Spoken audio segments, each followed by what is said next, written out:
in these sights and shapes.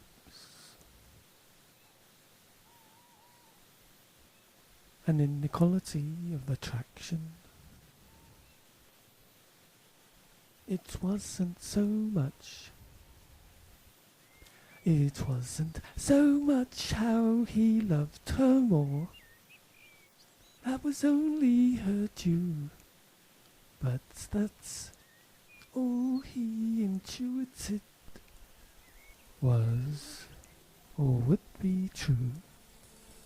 Neither was it the case. Her want of passion showed up how little she cared.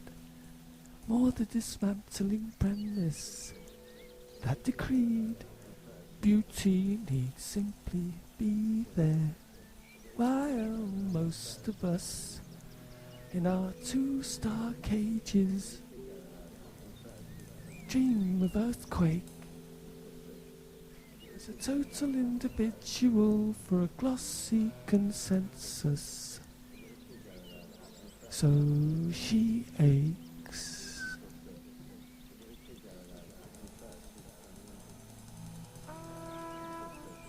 Happening upon an evening event during the music festival, outdoors.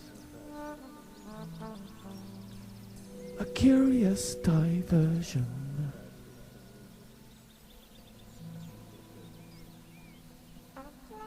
Half time over, and us outsiders who have remained at our station behind the barrier, gawping back at all the swirling stretched legs as if in search of bar staff, can relax now and train eyes and ears towards the music. Watching over the seated audience, we non-payers draw closer together, pooling our mass to form a sounding board, a shuffling pack, for whom the spectacle is only a curious diversion. Thus, the necked can of lager is followed by a ripple of elbows, and a flicked lighter kick starts a chorus of coughs. The overtired boy will find 16 reasons to be told off by his parents, who refuse to bow to pressure to leave before it's nearly finished. He twists and burrows between me and a dark, mysterious girl in a sensible midsummer fleece. Someone behind wails a yawn, answered by a raspberry. Ahead, the misty glow deepens, dizzy with impatience. Twilight, and it's fireworks we want. Bolero and mayhem.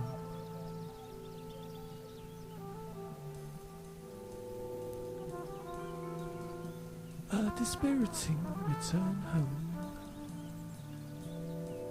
Back. What happens?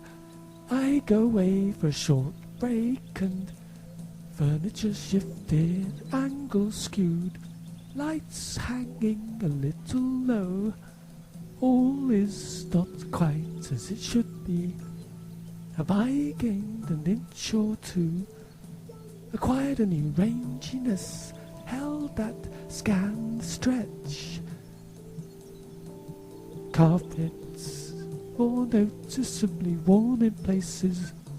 A morning powder dulls every surface. Reacquaint myself with the bathroom sink and its overhanging shelf. Then bare, I strip shyly and slip in.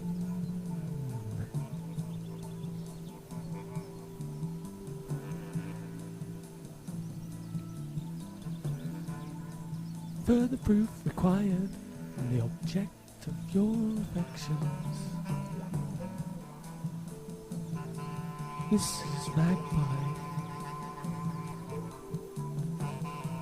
policeman's helmet, the key to a sluice gate, regurgitated pupae, my eyes from the bottom of the sea, narrow chains of office, all piled ready that could not be brought, my unpaid duty.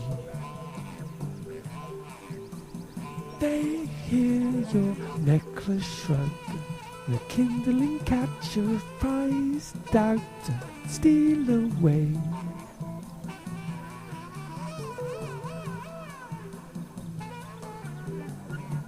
A bathroom acoustic, frosted glass, tinkle wets the bathwater, man will bark, it can't be helped, tinkle came the little lamb.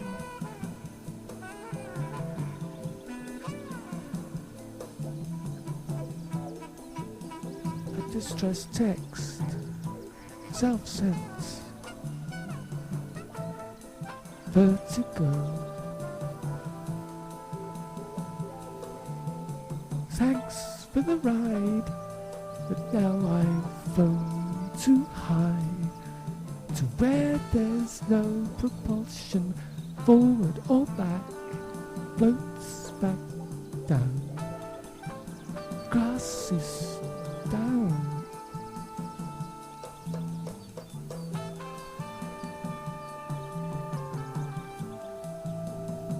Being used as climbing apparatus, slightly barking. At each quarter of the moon, you and I could commune, your shimmering cape thrown airily agape.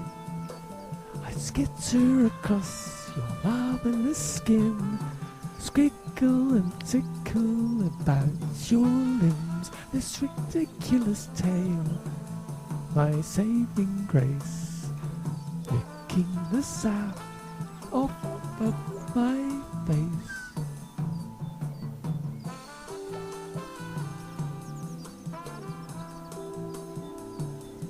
An unsettling starts to holiday, stab tango. On a bus stop map, I had spotted the park nearby, somewhere to hide and sleep till morning when I could emerge as a holiday maker. Its fence and padlocked gates proved an ideal height for dissuading all but the truly desperate. After an hour or so, my heart rate had slowed sufficiently and I finally dropped off. Minutes later, the crackling prod of rain woke me again. Only a short shower maybe, but no. Instead of easing off, it eased into its stride. Was I just going to lie there listening while my sleeping bag became saturated? Shoes on and with heavy still rucksack, I staggered about, searching for shelter, but there was none. About now, the downpour qualified as a storm. As such, it could be honoured with fireworks and smoke flares, creating thunder and lightning. Oh yes, serious rainfall here is cause for celebration, and if it happens by night, then so much the better. Let night become day, until it does. Along the seafront, cars splashed, each a throbbing disco with its own light show, and the phone booth burst. All I could do was find a tree with a friendly looking trunk to hug thee with glee.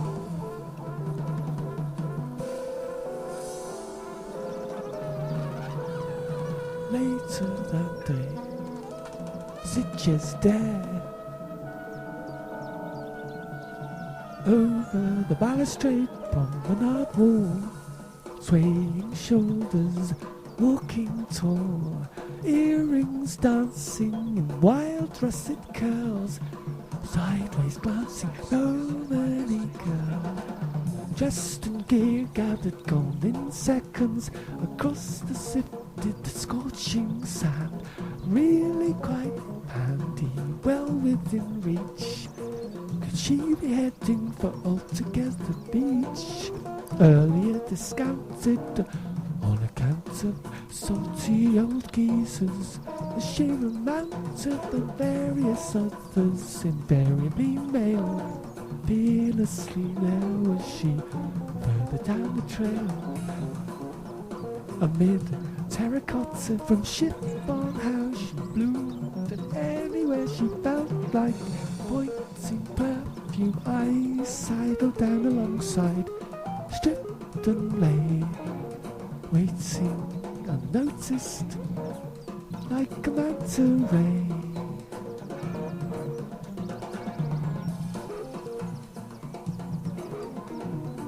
Succumbing to boredom, itching, no contest to itch or no, only my own company with a little time on my hands, an initial cursory rub, some light hair to sling, an arpeggio strum maybe, or how about some reverse chords? Oh yeah! So, shall I shove my pinky in a drawer, hurl a cup at the wall, or continue?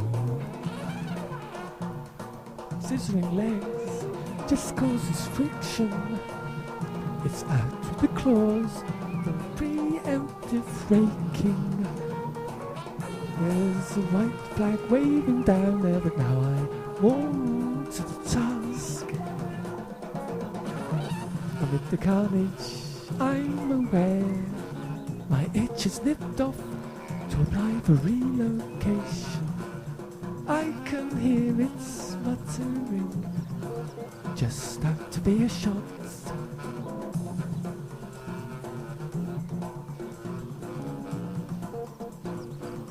When heroes prove only human, we find a way to excuse them. Blindfold. Leonard, you lied when you claimed to be absent from 1,000 eyes you saw in, beating the life into art's conundrum. Or had you been drinking the devil's advocates?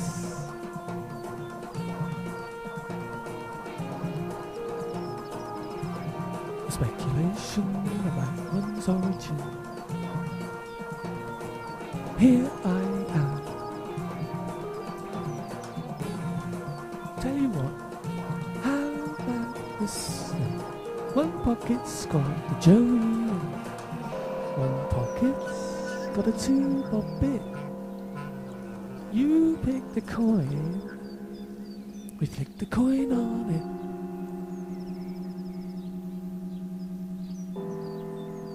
This is your Captain Jettison speaking. Under the radar. So you thought you could just walk in here and straight out ask for the cheapest flights to the warmest place from the nearest airports? Have you really no conception of what we do here? The logistics of manning, equipping these outlets, linking and networking our operations, getting out, not to say feeding and watering the aircraft. The flights, cabin and grand cruise, a well-oiled machine, airport personnel, and you don't. You deserve a holiday. Break might do you some good. Well,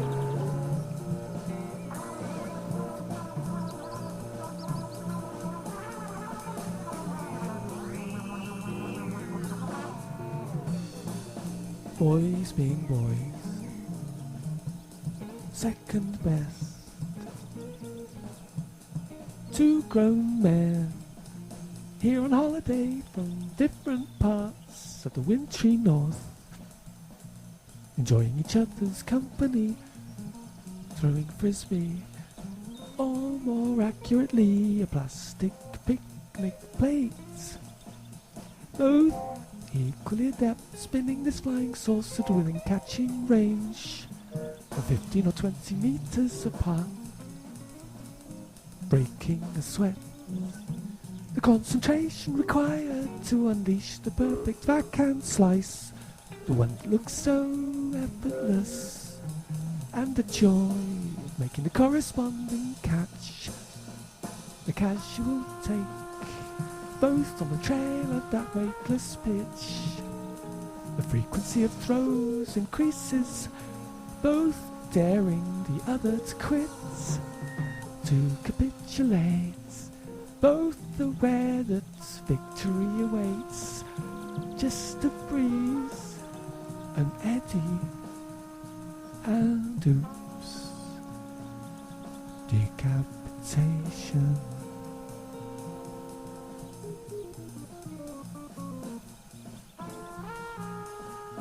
One heart, no spare. First refusal.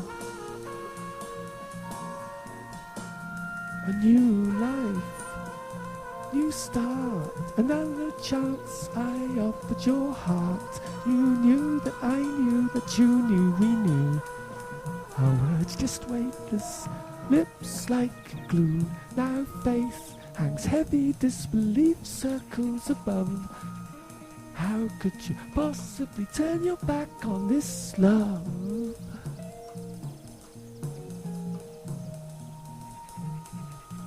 A calm, orderly land full of waves, Zenon Cove,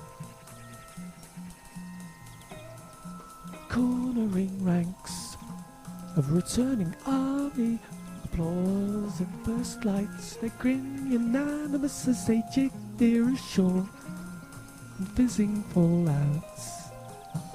Home hills to climb now, knowing before believing this is nowhere but England's end.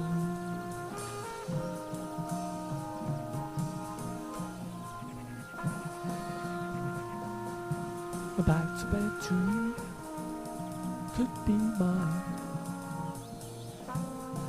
In your window, from the 4 square corners of the bedroom, a confection of smells in cans. In the blue corner, going green, an accumulation of cash from 1,000 trouser pockets and piggy banks, spilling forth, spoiling filth. In the red corner, dusty ski, recycled shorts, a dancing by numbers camembert stampede. In the brown corner, a jackknifed caravan full of get-up and hand-me-downs, and a floodlit mole hole. Always fresh earth in the mornings. One day it will be spring. In the white corner, that's the door.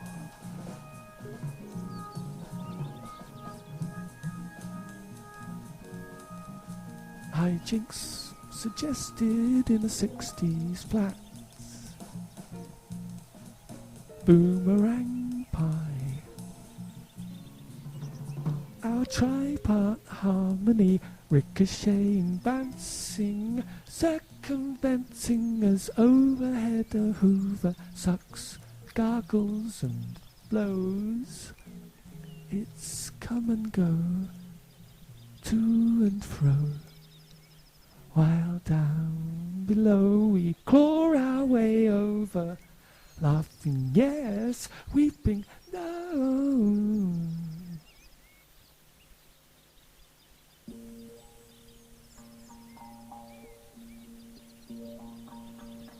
Newfound harmony, momenta,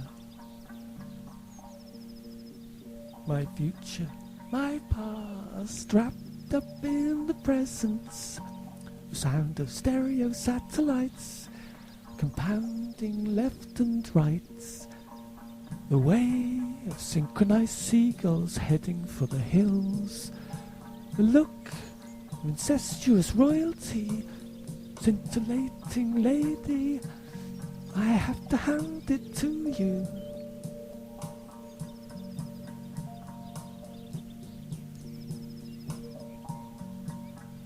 The importance of being decadence, time travel, phoning Australia just to reminisce of weekends even wilder, more full-on than this. From the back of a limo to the outback in a tent, 10 digits on the mobile, round the globe our chat went. Here among friends, though nothing's not allowed, and nights with no sleep you start dreaming aloud, out of the comfort zones of our heads, where truths are unearthed and things get said.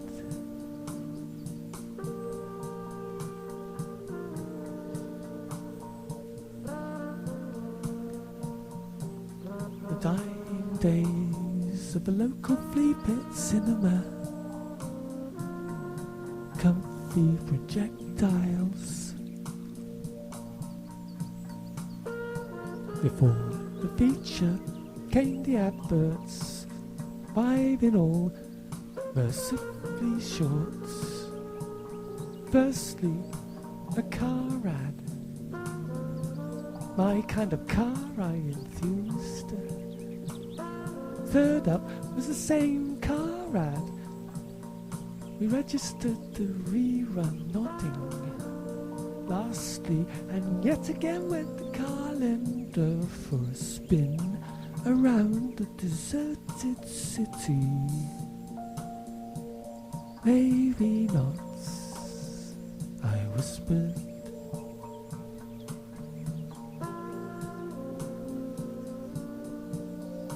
Tabloid titillation revealed. Shudder. The day returned. While the boys were smoking, maybe this once, under a wood pigeon's branch, you were unveiled to a winking peephole, inveigling garlicious sigh. Now look, your peak of pliability downgraded to emulsive gratification, giving a foretaste.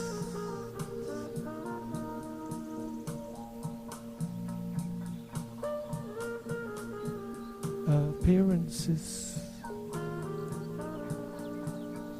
looking relaxed, but all the while I'm cocked like a quick jaw cowboy, ready.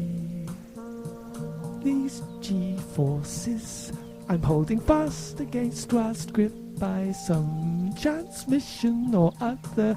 The muscle-clatting talk I press on with, under the maximum I can, threading away past fridges and boundaries, a stately curtain to stare through. My reverie jogged by invisible brushstrokes, tangled go. Percussive jam, and who wants to down the barrel?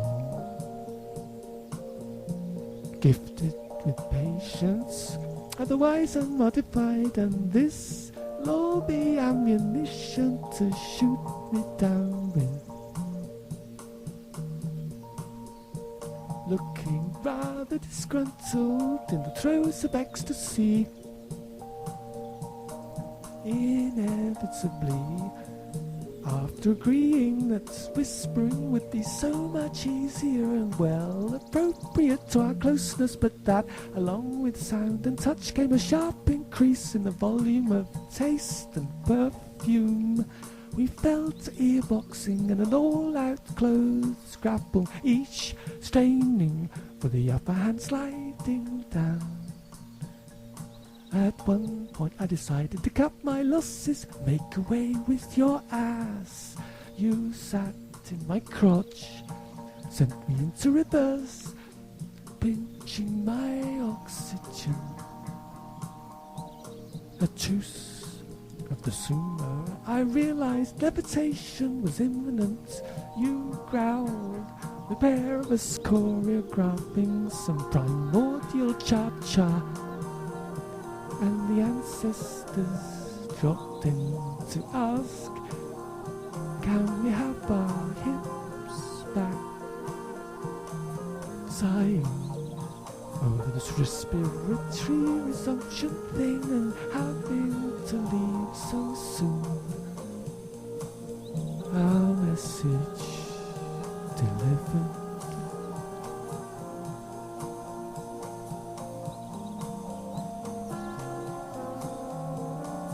A reaction to the 9/11 attacks. Outer outrageous. Today, while I was getting up a punctuatory haircut, America got bombed with its own aircraft. Now I sit scribbling notes to give to our go-between.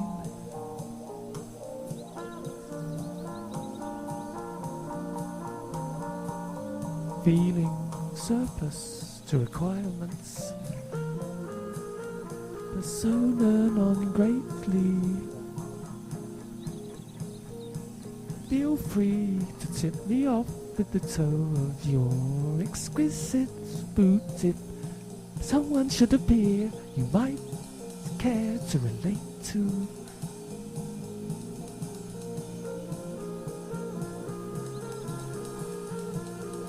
About not quite making the grade as a serious drinker from Beaver in Georgian bar. At the party of the Wig Makers Guild, knocked sideways by the punch. Only the bow-legged violinist is aware I'm here in the undercarriage of this harpsichord. Her sonata covers me as I count my way back beyond revelers making free, liberals reasoning that the concept of a new party that could only survive labour pains would bring about the birth of